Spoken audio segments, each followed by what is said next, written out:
Amici sportivi, appassionati di calcio dilettantistico, buon pomeriggio dal Salvatore Favazza di Terrasini per la 27ª giornata del campionato regionale d'eccellenza. Alle spalle ancora Sanseverino, stava per perdere palla Caronia, attaccato, perde palla, si distende in attacco lo Sciacca, attenzione, ancora la squadra di Broccoleri, il tiro, fallo laterale. Calagna cerca di segnare, attenzione, c'è il primo, attenzione, doppia occasione, porta a spasso il pallone, Caronia tenta l'azione personale, allunga per Iezzi, però in attenzione, Iezzi ruba palla, Iezzi, il tiro di Iezzi, è la più limpida delle palle gol del Partinico d'Ace con Iezzi. Caronia, adesso il cross di Caronia, colpo in testa all'indietro, bandierina. Scodella la palla in aria, attenzione, colpo di testa, Concialdi, lato corto, cross, ancora il colpo di testa, ancora Polizzi, salva miracolosamente, mamma mia. Allarga il gioco per il numero 26 da Leo, attenzione, palla in aria, pericolosissimo Calagna, il tiro di Calagna.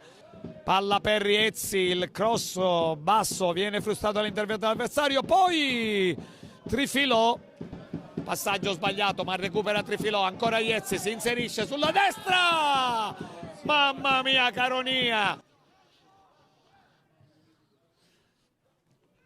limite dell'aria Concialdi, attenzione il tiro, fiacco e Morleo. Partinico d'Ace in avanti, attenzione Caronia, spinge, entra in aria, Caronia, il diagonale.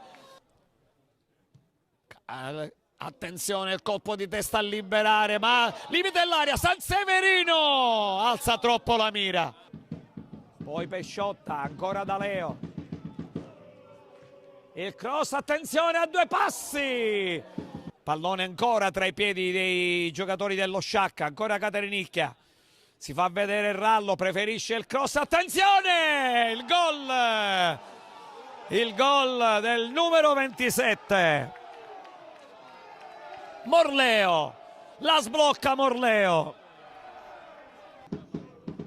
attenzione all'autore del gol, il tiro, questa volta deve fare il miracolo, Polizzi, poi l'allontana la difesa dello Sciacca, Retucci si mette in azione, il numero 9, è entrato al posto di Calagna, attenzione, ancora vicino al gol, attenzione, potrebbe essere l'ultima opportunità, Mendes di testa, ma il pallone viene rinviato e arriva in questo preciso istante il triplice fischio del direttore di gara.